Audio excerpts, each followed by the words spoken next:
자, 이번엔 미국 증시와 관련된 투자 전략 세워보는 시간입니다. 황윤석 타이거인베스트 대표 나와 계십니다. 안녕하십니까? 안녕하십니까? 자, 밤사이 미국 증시, 기술주 중심으로 급락세가 좀 심하게 나타났는데요. 아무래도 시장이 지금 가장 크게 주목하고 있는 건 러시아와 우크라이나가 과연 이 협상에 나설 수 있느냐 이 부분이겠죠. 미러우 3자 회담 가능할까요? 지금 3자 회담에 뭐 거의 조건 없이 참여하겠다라는 게 젤렌스키 대통령 입장인 것 같아요. 그래서 일단 푸틴이 거부하지 않으면 저는 3자 회담 성사될 가능성이 높다고 보고 있습니다. 그런데 문제는 돈바스 지역의 영토 문제에서 그렇죠. 우크라이나가 양보하기는 쉽지 않을 것이다 이렇게 보여지고요. 트럼프 대통령도 100% 확신하는 발언은 내놓지 않았어요. 네. 예, 그리고 백악관 대변인 얘기를 빌리면은 우크라이나 안전보장에 미국 지상군을 파병하지 않을 것이다라고 발표를 했고요. 미국과 유럽은 이제 우크라이나 안보 보장에 합의하는 것으로 이제 발표가 됐습니다. 그래서 트럼프도 이제 푸틴과의 만남을 주선하겠다라고 했는데 양쪽에 대해서 다 멘트를 날렸어요. 뭐라고 그렇죠. 얘기했냐면 푸틴이 협조적이길 기대한다라고 했고요.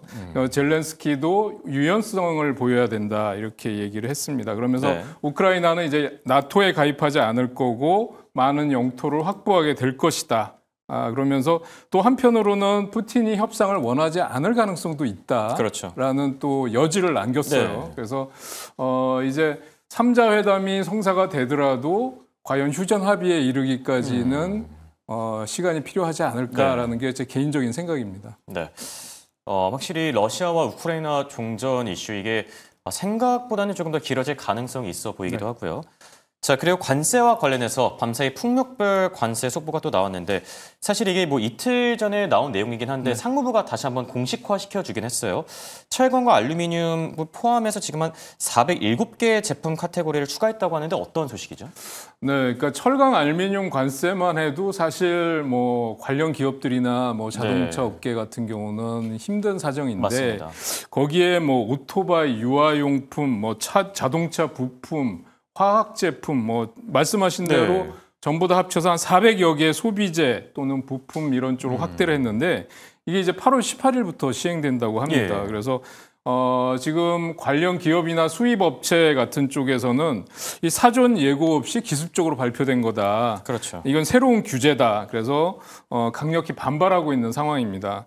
그래서 근데 이제 미국 정부는 지금 보면 이미 운송 중인 상품에도 예외 없이 적용될 것이다. 이렇게 발표를 하는 바람에 수입 업계는 지금 큰 혼란을 야기하고 있다라고 얘기를 했고요. 또 관세 혼란이 지속되고 있는 게 지금 트럼프 행정부에서는 구리 관련 품목 관세는 유예했는데도 불구하고 미국 구리 업체들은 또 가격 인상을 하고 있고요. 그렇죠. 네, 그다음에 지금 카자흐스탄이 세계 우라늄의 주요 생산국인데 카자흐스탄이 우라늄 생산 증대 계획을 발표하는 바람에 공급 증가에 대한 우려를 통해서 우라늄 가격이 이제 급격히 하락을 하고 있고요. 그러면서 원자력 관련주들, 에너지 관련주들이 동반 하락하는 모습을 보여줬습니다. 네. 자, 그리고 밤사이 있었던 또 다른 이슈, 바로 인텔입니다. 저희가 보통 이제 종목 이슈들은 좀 뒤에서 다루긴 하는데 워낙 중요한 이슈여가지고 좀 앞으로 빼놓긴 했습니다. 자, 인텔이 지금 뭐 미국 행정부, 트럼프 행정부 쪽에서도 뭐 다양한 발언을 내놓고 있고 밤사이 또 러트닉 상무장관이 관련 얘기를 했거든요. 어떤 내용이죠? 네, 그러니까 지금 인텔은 정부 보조금 10%를 지분으로 전환할 가능성이 있다는 거에다가 일본의 소프트뱅크가 20억 달러 또 투자한다는 소식이 있었잖아요. 그렇죠. 예, 그래서 주가는 이제 6% 정도 급등한 것으로 마감이 됐는데 루트닉 상무부 장관은 이제 인텔을 통해서 미국이 반도체 주요 국가가 되기를 희망한다 이렇게 발표를 했고요. 그다음에 정부가 인텔에 제공하는 보조금을 회사 지분으로 나중에 전환할 수 있다 이렇게 얘기를 했습니다. 그러면서 10% 지분 확보가 경영권이나 의결권 확보하려고 하는 목적은 아니다라고 얘기를 했습니다. 그냥 지분만. 네, 그렇습니다. 그러니까 이게 국유화 논란에 대한 이 해명이 될 걸로 보이고요. 그다음에 또 한국과 일본 관세에 대해서 또 구체적인 합의 모델 확정까지는 또 몇 주 남지 않았다 이렇게 얘기를 했습니다. 그런데 그 인텔에 대해서는 지금 주가는 6% 정도 급등한 걸로 마감이 됐는데요. 예. 이제 그 평가는 이게 지속적으로 과연 상승할 수 있느냐 주가가 이런 어제 그런 얘기를 해주셨었죠. 네, 근데 지금 제가 볼 때는 약간 좀 이것만 가지고 지속적인 상승을 하기는 어려워 보입니다. 예. 그런가 하면 파운드리 쪽에 기술력 한계가 있어 보이고요. 예. 그다음에 강도 높은 구조 조정을 해야 될 걸로 보입니다. 비효율적인 부문에 대해서 매각을 한다든지 예. 아니면 분사를 한다든지 하는 강도 높은 구조 조정이 있어야 될 것 같고요. 외부에 투자를 받는다고 하더라도 자체적으로 주주 보호를 하기 위해서 자사주 소각이나 자사주 매입과 같은 노력을 또 보여줘야 될 예. 거고요. 이런 게 만약에 수반이 된다 그러면 지금 제가 지난번에도 주봉상에 말씀드렸던 30달러를 돌파해야만 본격적인 상승이 가능할 거다 이렇게 말씀을 드렸는데요.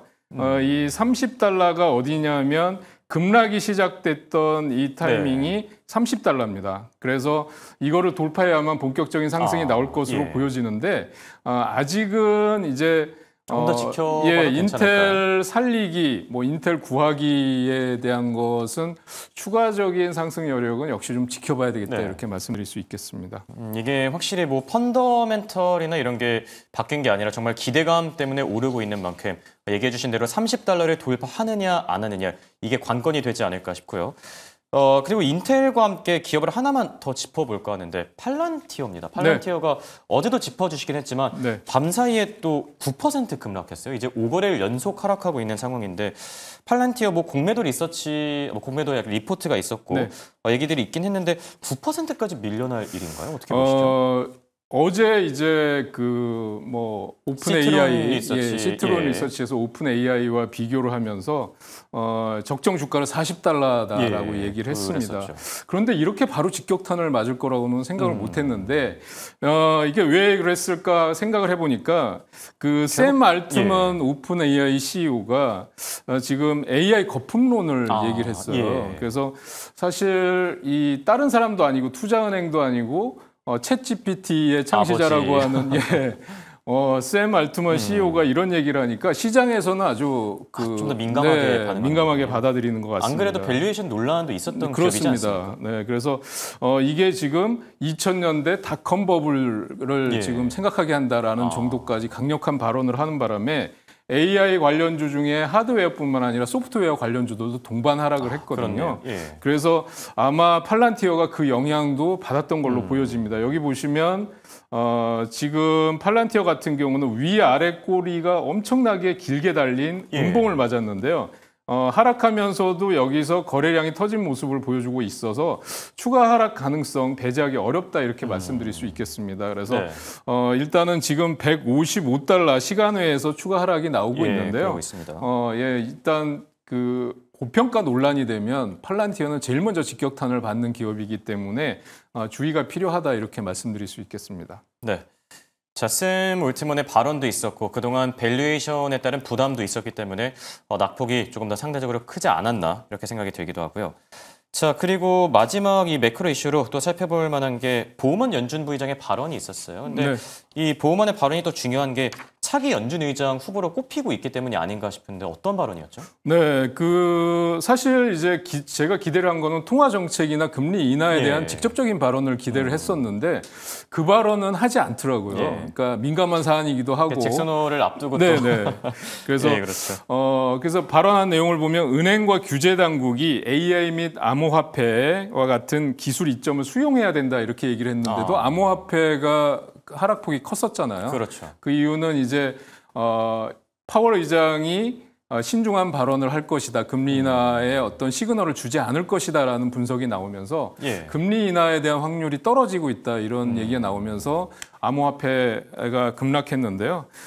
지금 이럼에도 불구하고 보우먼 의장이 이런 발언을 했는데도 그 하락을 막지는 못했습니다. 그리고 평소라면은 좀 올라줬을 텐데 말이죠. 네, 그렇습니다. 그래서 지금 암호화폐 투자하시는 분들 걱정이 많으실 것 같아요. 그런데 지금 시장이 암호화폐뿐만 아니라 지금 금리 인하에 대한 불확실성 때문에 또 파월 의장의 발언이 신중해질 것이다라는 우려감 때문에 달러가 강세를 보이고 또 달러 엔화 강세를 보이고 이런 그 안전자산 선호 현상도 같이 나타났다는 점을 감안한다면 역시 그 파월 의장 발언 때까지는 네. 좀 시장을 관망하면서 대응하시는 게 좋겠다 이렇게 말씀드릴 수 있겠습니다. 맞습니다. 이게 평소라면은 암호화폐 시장 쪽에도 굉장한 호재로 작용할 수도 있는 발언임에도 불구하고 시장 자체가 지금 관망 모드에 있기 때문에 호재로 작용하지는 못한 점 참고하시면 좋을 듯하고요. 자, 이번엔 빅테크 기업 가운데 테슬라에 대한 얘기를 해볼까 하는데 지금 중국을 겨냥한 6인승 모델을 공개했다고요? 어떤 소식이죠? 네, 그렇습니다. 6인승 대형 모델을 공개를 했는데 이게 네. 중국에서 시장을 좀 확대하기 위한 노력입니다. 그러니까 가족 단위 고객들을 겨냥한 네. 모델인데요. 대형 SUV 모델 YL을 공개했는데 가격이 47,200달러 정도부터 시작을 한다고 합니다. 그러니까 지금 그동안 테슬라 모델 중에 베스트셀러카인 모델 Y의 6인승 버전이다 이렇게 생각하시면 될 것 같고 예. 그래서 9월부터 빠르면 9월부터 인도할 예. 예정이다 이렇게 나왔는데 중국의 전기차들과 경쟁이 치열하게 진행이 되고 있다는 점 때문에 지금 발표로 서두른 게 아닌가 싶고요. 그렇죠. 그다음에 장거리 주행이 가능한 후륜 구동 모델이라고 하는 모델 3도 네. 이제 곧 출시할 예정이다 이렇게 언급을 했습니다. 그런데 지금 로보택시 경쟁이 우위에 있다라는 얘기도 나오고 있고 그럼에도 불구하고 사이버 트럭 판매량이 5만 2천 대에 불과하다 이런 뉴스가 나오면서 이거는 또 악재로 작용을 한 것 같아요. 예. 그래서 사이버 트럭이 생산 과정이 복잡하고 비용 문제 또 낮은 시장의 수요 문제 이런 것들이 복합적으로 작용했다라는 거고요. 구리 가격이 또 급등했다는 것도 전기차 네. 관련 기업에는 악재로 작용하면서 테슬라뿐만 아니라 전기차 2차 전지 관련 기업들이 동반 하락했다는 점 말씀드립니다. 지금 시간 외에서 한 2% 정도 하락하고 있는데요. 지금 보시면 주가의 흐름이 정말 350에서 375달러 부근의 고점을 찍고 나서는 300달러 지지 확인 쪽으로 예, 방향을 또 그런 틀고 것 있는 같아요. 것 같아요. 그래서 주봉상으로 보면 지금 또 완만한 눌림목 조정 구간에 진입하는 게 아닌가 이렇게 보여집니다. 네, 알겠습니다. 자, 그리고 이어서 헬스케어 관련 기업 하나 살펴볼까 하는데 바로 일라일릴입니다. 저희가 어제 노브노디스크에 대한 얘기를 했었는데 오늘은 일라일릴 얘기를 해보면 좋을 것 같아요. 어떤 이슈 있었죠? 이 일라이릴리가 지금 제약 바이오 기업들은 M&A를 통해서 이제 예. 그 몸집을 불려가고 그렇죠. 또 주가를 관리하는 그런 경향이 있는데요. 지금 본격적으로 M&A에 나서는 게 아니냐 시장에서는 이렇게 보고 있습니다. 그래서 만기 40년 회사채를 발행을 했는데 이게 상당히 그 67억 5천만 달러 규모라고 지금 자막에 나가고 있는데요. 이게 대단히 드문 일이다. 네. 그래서 지금 그 퓨처럼 에퀴티라는 그 이제 투자은행 쪽에서는 이게 본격적으로 M&A를 하는 게 아니냐라는 예. 분석이 나오고 있어요. 그런데 공교롭게도 여기 보면 바이킹 테라퓨틱스라고 하는 주식의 주가를 한번 보시도록 하겠습니다.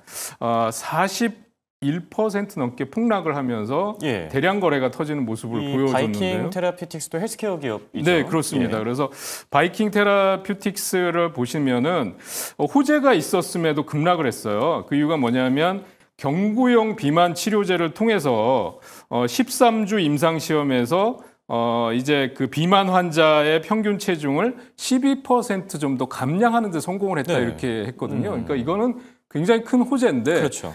주가는 급락을 했습니다. 장중에 급등하다가 급락을 했는데 왜 그런 거죠? 그 이유가 뭐냐면 치료 그룹에서 28%가 임상 중단을 하는 그런 결과가 나타나면서 임상 예. 중단율이 너무 높게 나타났다. 그래서 앞으로 상업화될 가능성이 불확실하다라는 것 때문에 급락으로 마감이 됐습니다. 그래서 지금 일라이릴리 얘기를 하면서 제가 이 얘기를 말씀드리는 이유가 뭐냐면 네. 일라이릴리가 바로 바이킹 테라퓨틱스를 M&A 할 가능성이 있다라는 게 이제 그렇군요. 부각이 되고 예. 있다는 것을 말씀드리기 위해서 그런 거고요.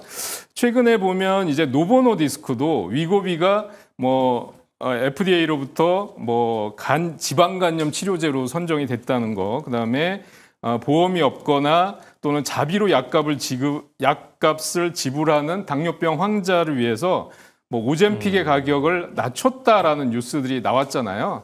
그래서 지금 이 시장 조정과 맞물려서 AI 거품론과 맞물려서 제약바이오 헬스케어 기업들이 비만 치료제를 중심으로 강한 반등을 보이고 있다. 이렇게 말씀드릴 수 있을 것 같습니다. 네.